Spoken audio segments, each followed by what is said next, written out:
People leave toxic managers and people don't leave company. There have been a lot of issues that Indian managers make, or as leaders they confuse their seniority or their designation. They want growth, they want knowledge, they want your tacit experience. If you're not ready to give that, why will they stay with you? They have better opportunities outside. The leadership coaching is it's not soft, it is actually a behavioral change that happens in a manager, because every person requires different strokes. So different strokes for different folks is the tagline that one leader has to understand and handle his people.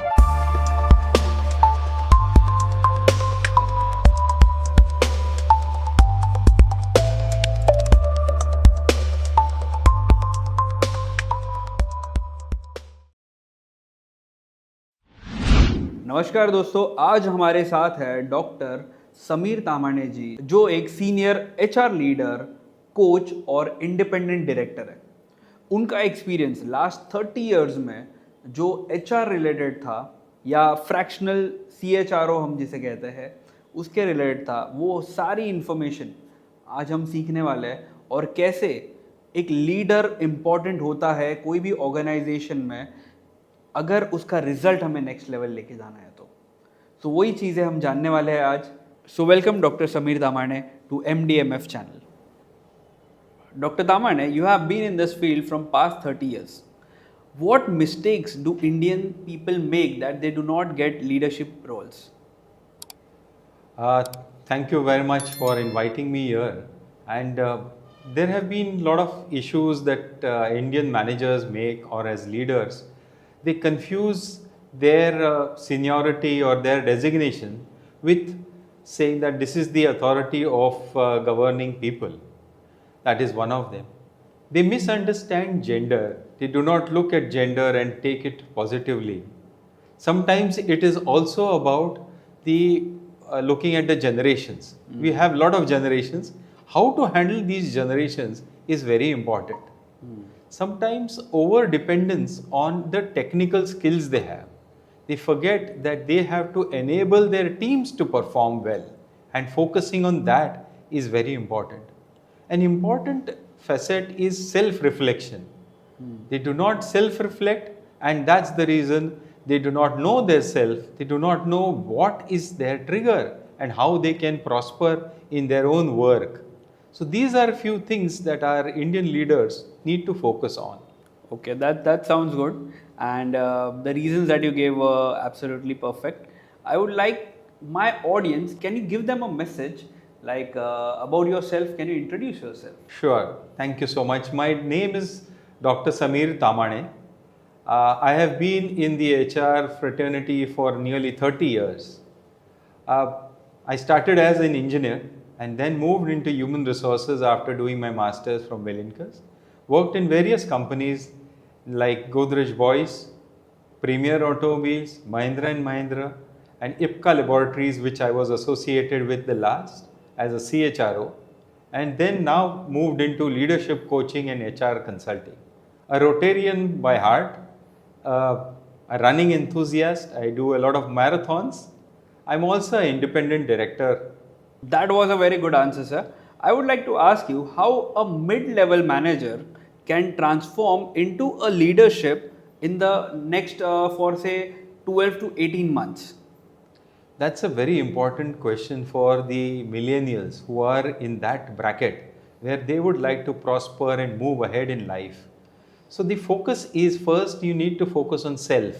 How are you performing as your own attitude towards work, performance, productivity.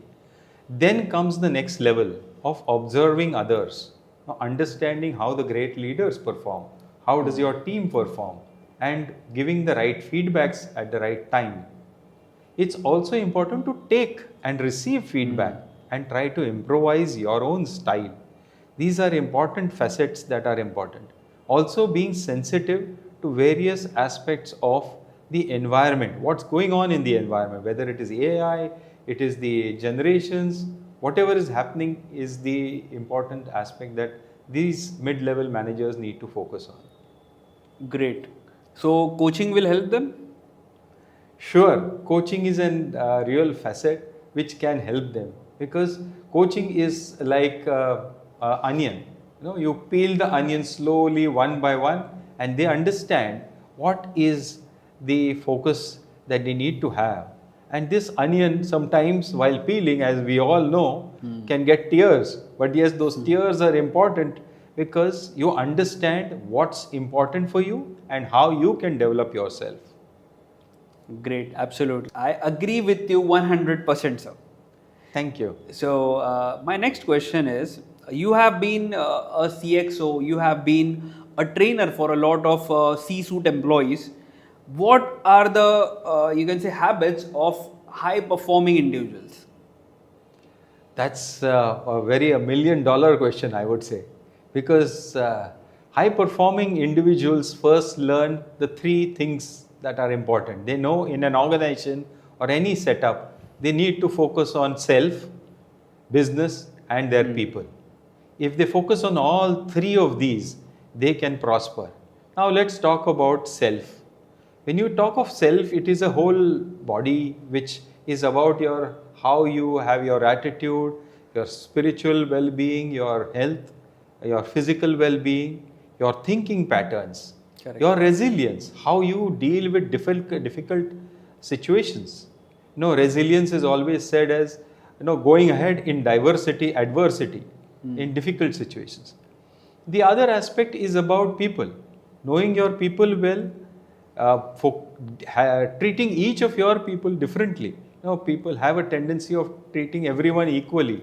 Correct. That's important, that you need to understand that each person is different and their requirements are different. Their readiness levels are different. You cannot treat an intern and a person with 10 years experience in the same boat. You have to treat them differently. And knowing your business. Handling your business so well so that you can move ahead. And the most important thing that many professionals have in common is reading. If you read and are updated, then you can really contribute as a visionary person. Great, absolutely. Reading is very important whenever you want to grow. I've seen big leaders of the organizations. Whenever I sit with them, they make sure they answer this question that they read at least 5 to 10 pages in a day. Have you heard this before? Yes, very much. Reading is important, and let me just tell you about reading. Recently, I observed that, at least for me, listening to books is more enchanting than just reading books. So maybe it goes to our childhood days when our parents' mother used to read a book to us. Maybe Audible is one of the facets through which I've started hearing and listening to books. Yes, that is a new way of learning in today's day and age. So you have an experience of over 3 decades. You have been on the floor and now into a CHRO role. So you have an experience of more than 3 decades, but also you have worked on shop floor. So your journey from shop floor to CHRO, what are the biggest leadership learnings that you have got during your journey? Great. Many people ask me this, what have you learned on the shop floor? And actually, I feel that manufacturing teaches you humility. You are grounded, you understand what's happening. You worked in 3 shifts, then you know what are the pains of people and what they are looking forward to. Actually, change, they are ready for change, but you have to involve people, take them along, and that's when the change can happen. That's one of the greatest learning that I've had on the shop floor. And as you move ahead in life, you realize that taking people along is as important as having a great strategy for execution. And if this strategy has to be executed well, your people, your resources are important. In this journey, one more important learning has been contribution. And that contribution comes at every level. Each person in the system is contributing something. It's not the routine. When I say contribution, I'm saying something different.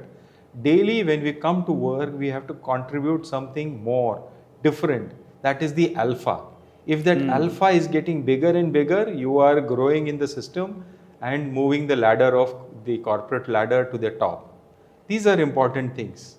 And many times it is said that as you move ahead, you need to take people along. At the same time, you have to see that you grow in terms of your knowledge, skill, and enhancing your attitude. This all can happen through coaching. If you get a good internal coach or an external coach, all these things can happen. Understood. So during the journey of coaching, you have been a coach for many companies, many institutes. I would like to ask you a very different question at this moment. In 2026, they say working with Gen Zs is difficult. But Gen Zs, they say, we don't leave the company, we leave the managers. So what observations you have made during your journey, whether people leave the company or they leave toxic managers? I'm surely for it. I can vouch for it that people leave toxic managers and people don't leave companies. Because once you join a company. Many a times you don't know who's your boss. But when you leave, you're not leaving the company because you have researched enough for the company when you joined it. You know the policies, but you're leaving your own manager. And this happens across generations. It's not only the Gen Z, but the Gen Z is giving lesser time to our managers. So they'll need to really buck up and see that they are ready to serve their people. When I say serve is, if you want to get great results from your people, you need to contribute to their success. If you are just contributing to your own success, why will they help you? Correct. They want growth, they want knowledge, they want your tacit experience. If you're not ready to give that, why will they stay with you? They have better opportunities outside. We should not be blaming Gen Z at all for this. They require speed. You can give them experience. They can give you digital performance and greater speed. Correct, true. So since we talked about toxic managers, I would also like to ask you how this leadership coaching helps. Can you give me an example like before and after situation in a company which you have helped? Sure. This is a very good and pertinent question at this moment because see, leadership coaching is it's not soft. It is actually a behavioral change that happens in a manager, and that happens through the process which is known as leadership coaching. Now, in this, the manager or the leader, the responses change. The quality improves of responses. They move away from the actual transactional conversations to more developmental conversations with their own employees, with their team members. They also start focusing on their own development. They understand what is the triggers that are there inside them which are helping them to move ahead, and what are the triggers in the environment that are inhibiting them and not letting them perform. So understanding those is important. Actually speaking, if they keep their ego aside a little bit, they can really work well. And this coaching is a journey. It's not a one-day affair. It takes time. It's like if you say mango doesn't ripen in a day. It takes a lot of time, and the sweetness comes only when it is fully ripe to eat. Absolutely. That was a good answer. And whatever you've told me, I would also like to ask you, during your journey with this coaching, you are a mentor for a lot of companies. So what insights have you discovered that impacts the organization? Yeah, there are 2-3 very deep insights that have come. One is during my study of various organizations, during my research of PhD, and during my experience with various organizations. And the insightful thing, one is we as managers and leaders, including me, overestimate our man handling skills or people skills by at least 20 to 30%. And when you look at the feedback, one realizes that this is a blind spot for us. That's first. The second being that we do not invest time in ourselves to grow ourselves. That is the second important aspect that has come in. And the third is listening skills. The leaders, as they grow, many a times they feel that they know everything. They're not ready to listen, understand what is being said by people. And sometimes when I say listening, it is not only the verbal or the audible listening, it is the text, it is the non-verbal symbols that people indicate. These Correct. days, emojis, all those things happen. You have to understand and read through all this and to understand your people well. That was a great answer. I would also like to ask you, in today's day and age, these young generation at the age of 24, 25 are becoming managers. So how can a young manager improve its people management skills when the company does not pay or does not provide any type of training to him? Yeah, that's important because these days younger managers are coming up, and which is a very nice phenomena that's happening to the industry. Investing in yourself is required. So first of all, I would suggest that having good sound technical skills is a fundamental truth, and that needs to happen first.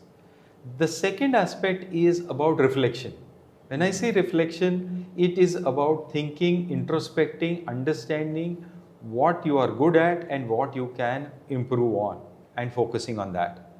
The third is observing greater managers. You see in your organizations, you see around, you see it on TV, you see it in YouTube, everywhere. Great leaders, how are they speaking, talking, acting, working? You learn all this. It's an important thing. Not only reading management books, that's important, but also understanding from reading biographies of great leaders. You learn quite a lot. The third, another aspect is about experimenting. Try out experimenting different things, and then you will learn from your own mistakes. These are important facets which are important. The other is working with your peers and getting feedback. This feedback helps people very well. And as young managers, they are very enthusiastic, energetic. So giving feedback is also their work. Having difficult conversations with your people. If there is performance is not up to the mark, then yes, you should contribute and have a better performance coming through. That's important. The other aspect is rewarding competency rather than just loyalty. Those things are important as a younger manager. Great. You mentioned one thing, that reading biographies of great leaders is important. To my younger audience who has just become a manager or who are aspiring to become managers, can you recommend some of the leadership books or audio books which my younger generation can, of course, read it or listen to it? Any leaders that they can follow? Some of the books that quickly come to my mind are the biographies of Elon Musk, maybe Warren Buffett if you want to earn a lot of money. Steve Jobs also is a very interesting book that one should read and understand from that. These learnings are going to help our younger population and generations to grow, because the pointers in these books will help them to understand how these great leaders have dealt with difficult situations and their ups and downs of their lives, how they have dealt with. One of the book which I always like is Beyond the Last Blue Mountain by Shri J.R.D. Tata. Then we have Wings of Fire by Kalam sir. And then we have the great the Chhatrapati. So these books are very interesting, and to understand how a warrior has struggled and made Swaraj important for Indian subcontinent. The other is about a scientist, how a scientist has taken the world, taken India to the nuclear age, and how he has become a president, and what has the difficulties that he has faced.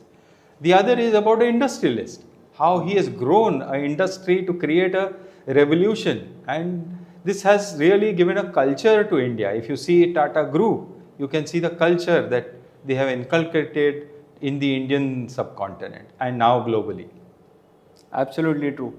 During my journey at Moving Digits also, I have read Wings of Fire and Shivaji the Great, the amazing book Shivaji the Great. We all respect Chhatrapati, and I try to follow. If you see this small calendar which I have, it also has Chhatrapati.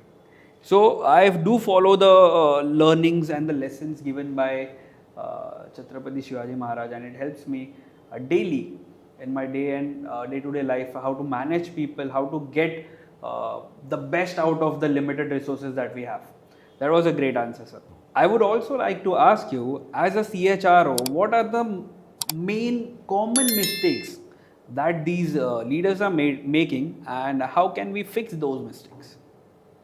It's very interesting that we should learn from our mistakes. And those mistakes which are there, as human beings, they may be making, but as leaders, avoiding feedback and not understanding that is one of the biggest mistakes that leaders make.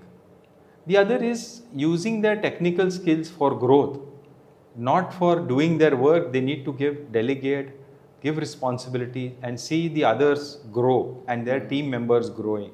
That's the second one, which many times people misjudge. And so that's one more aspect that one sees quite often. Then confusing busyness with productivity. You feel that a person is busy, so he is very productive. That doesn't mean that he is productive. He may be just whiling his time away and creating so quality of work and having that smart eye to understand what is relevant is very important. You should also look at loyalty. Whether are we rewarding loyalty or are we rewarding competence? The days have gone where we can just keep on rewarding mediocre behavior and saying the person is there in the system for long, so we need to reward him. Instead of that, one needs to look at competence and start focusing on that, because that's important. The other aspect is about respecting all generations. Many a times I've had the privilege of working with all generations. Now, whether it be the baby boomers or the Gen Z. Luckily, unluckily, I have not worked with Alpha, who are still just coming into the system. But nevertheless, working with all these, you understand that everyone has something to contribute. And our leaders need to understand that and respect that contribution. The seniors have contributed experience, which they have gained. And the Gen Z, I won't call them juniors because they are very smart. They can give you smartness, digital capability, ability, AI, so many things they have. One has to tap all these as leaders. Absolutely true. That was a good answer. Even we at Moving Days have a mix of a team, and which helps us to maintain a balance and to grow at a very stable rate. In relation to this question, I would also really like to ask you, can leadership coaching help them in improving the performance, or is it just a soft talk, as we say? Can you give us an example or a real life situation which you have seen personally, which has helped a team to increase its productivity and performance? A very important question here is about the impact of leadership coaching. So let's talk about first the individual and then we'll go to the team. Both aspects are important. Yes. Because as a leader, when we focus on a leader, it's not only the leader who can perform, he has a whole team around him.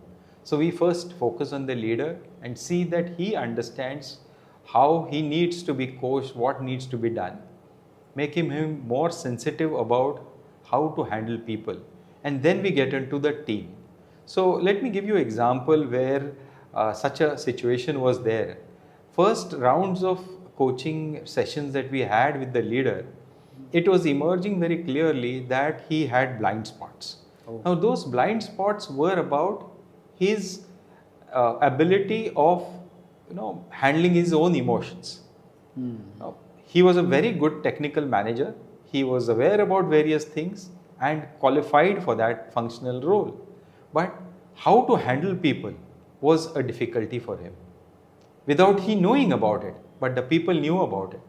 The reason was that he had been brought up in such a scenario where scolding, spanking had been his regular means of learning. So he thought this is the best way to learn and teach people. But in today's generations, if you keep on shouting at people, will that help? May not, because people are not going to take you. So that's the reason, one of the reason which was there. He was handling an intern and an experienced person in the same way. That's not the way of handling. Okay, so one of the sport that we see is about golf.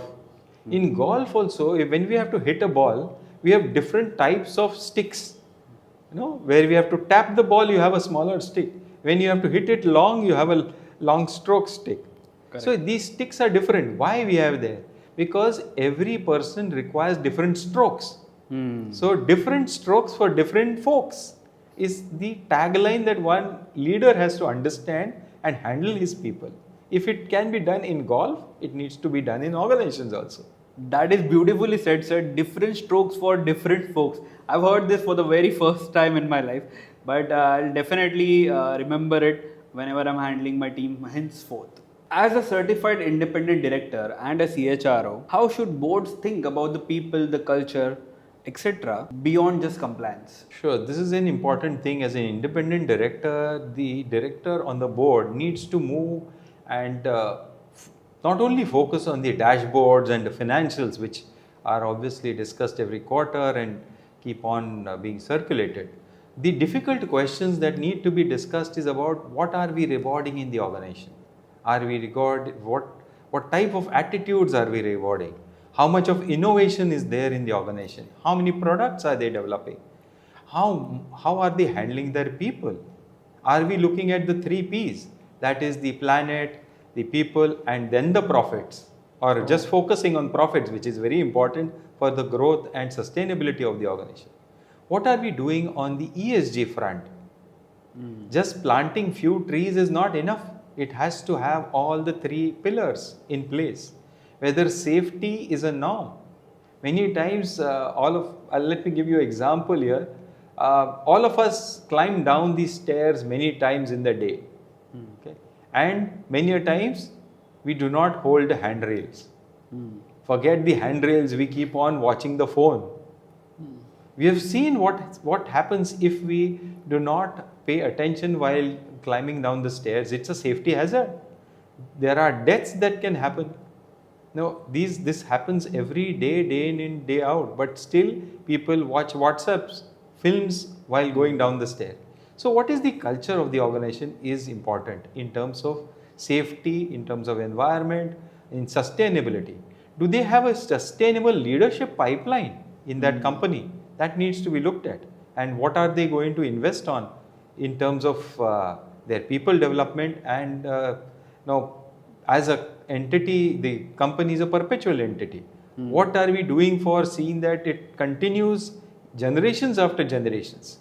So these are focus items that the independent director needs to focus on, rather than just looking at the dashboards and the compliances and the risk management situations. Great. So, sir, you have worked in Mahindra for more than 15 years, I am saying. How was your experience and how the leadership in that particular company has helped you to grow? Great. It was a great experience. From my emotions, you can understand how that journey was. About 16, 17 years with the company was really a great learning journey. And when I say learning journey is when I entered into the company in 96, that was the time when the company was going in for business process re-engineering. And this ambitious project was being done in one of the sectors, that is the farm equipment sector. Very great learnings there. A lot of seniors who helped us to see that we prosper as a HR professional and become business partners. The concept of business partners was started there. Then we came to a phase of change management where we transformed the company, where a lot of transformation happened. New leaders were inducted. We had McKinsey and we had various organizations which helped the company in their journey forward. The Deming Award came the next step, which was a Japanese award which is given to companies for quality culture, and I was representing the HR as a core partner in this Deming Award journey. And the Mahindra Tractor Division was the first company in the world, a tractor company, to get the Deming Award. Then followed the JQM, that is Japan Quality Medal. That is the next level of Deming. That also was a very enriching journey, how to put daily work management into practice and how to increase the productivity of people. Very interesting journey. And then was a joint venture with Chinese company where we took over a plant in China. So I had a benefit of privilege of going there for 6 months and doing the JV and M&A, etc. So that was an interesting thing. Mahindra gives you a lot of opportunities of learning. So it moved me from one sector to another. I moved to corporate HR. I moved as a training and learning and development head for GM and above, and then moved to a company named Bristlecone, which is into consulting, which is a US-based Mahindra company, which helped me to understand the role of a CHRO. And this has been a very interesting and fruitful journey for me. Great. You have also handled HR, IR, CSR, and ESG in a large pharma company. Am I right? Yes, sure. So, how does good leadership actually help the business results to improve? In a situation where leadership is crucial for any organization, what happens is when you look at functions like HR, IR, ESG, and CSR, these are functions which are important to the organization for the growth, at the same time sustainability. Now here, if you see the conflicts, when they decrease in an organization, we had 30 plants in IPCA laboratories. Now having issues in all plants would be a real problem, and we couldn't get succeed with our targets and achieve our targets. So reduction in those conflicts, having a good amicable IR relationship was very important, and the leadership there played a very important role in helping us, guiding us in this. The quality is another aspect which is very important in pharma companies. As to what is the importance, because the pharmaceutical products are a part of the day-to-day affair of the population of Indian population and also globally. So when these exports are made, the pharma products are taken when the patient, when I say patient is not well. He takes a pill or a tonic or something of that sort. So the quality of those products is very important. And this can happen through a proper systematic MBR process, through which we have management by results, and we trickle it down right from top to bottom, where everyone performs as per their KRAs. So this was one of the role of HR to lead this and see that these things happen in organization in a sustainable way, and these are reviewed on a quarterly basis at all levels. Absolutely. Leading to this, my another question is, what culture shall we adopt from what best cultural practices from Mahindra and IPCA that you would recommend for a company like Moving Digits or any other startups that are coming, which will help us to grow? Great. No, it will be a culmination of various things of my experience. The best ones. I just want the best ones. Sure. So Mahindra gave you a learning culture. So they had the ability to experiment and see that it also the execution excellence. So one is experimenting, that is innovation. The second is execution excellence. If they decide a strategy, they will just go behind that to see that it is executed well and with the quality and the review mechanism in place. So these two aspects are very important. The third aspect is about the business. Business growth is a very important aspect in Mahindra & Mahindra, where they focus on strategies not only for a year or two, but beyond also. And those long-term plans help them to work towards that. If I come to IPCA has a different culture, which is a pharmaceutical culture, where innovation, yes, is very important, but the SOPs, the procedures, having the processes in place are very important. And growing companies like yours would require good, robust processes and great people. And you, being a great leader, are going to develop great people, I am sure about that.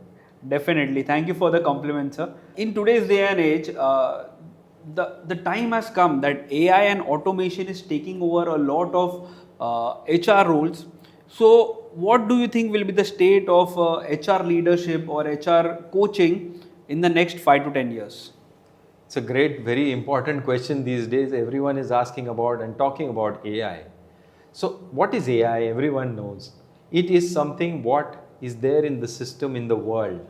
Now, culminating that, and who has developed AI? A human being has developed AI.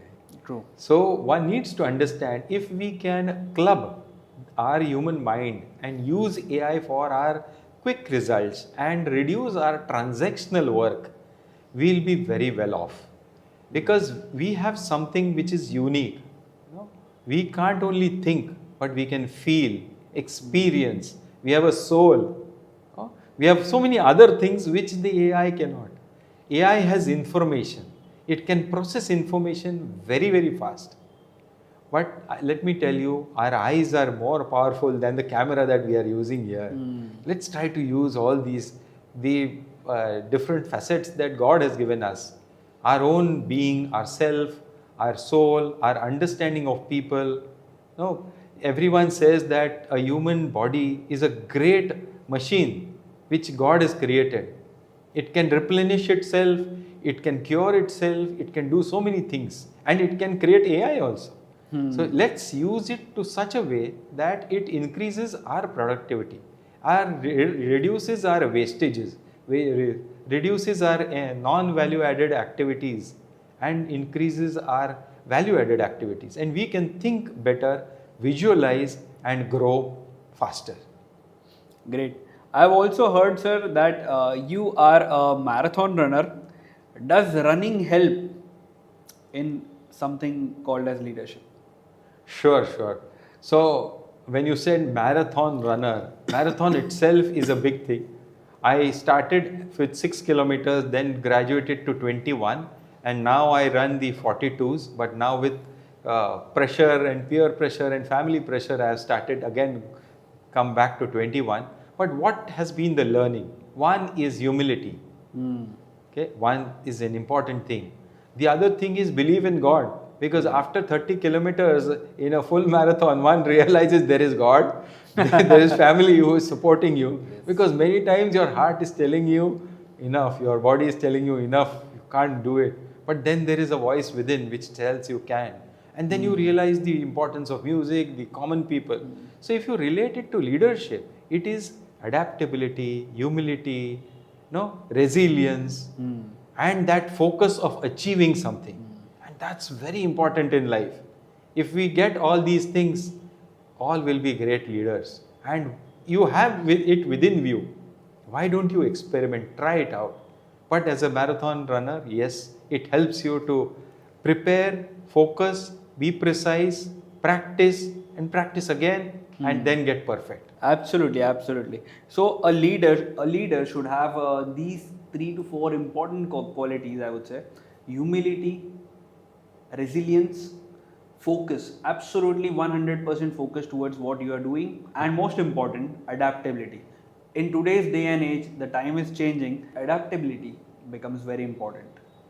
My last question to you, sir. So my last question to Dr. Tamane is, what type of company should hire a fractional CHRO like you?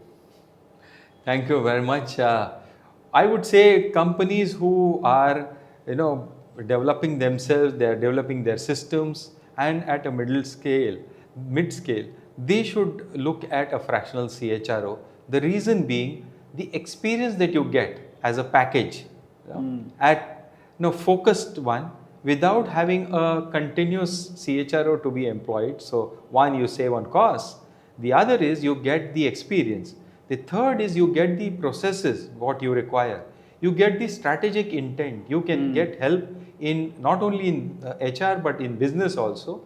And you strengthen your own internal people and the systems. So all these things you get as a package, which is an important thing for an organization which is growing. Thank you. Absolutely beautiful information related to what a fractional CHRO is, what is HR, what a leader should think about, and how to take your company to the next level was shared by Dr. Tamane. I would give all the links, maybe his contact number as well, in the description below. So if you have liked this podcast and you want to hear more such industry stalwarts, do follow MDMF, subscribe to the channel, and stay tuned. More amazing leaders are coming your way. Be ready, learn, unlearn, and take your company to the next level. Sudhanshu Rane from MDMF signing off. I'll see you soon in the next podcast. Thank you. Thank you.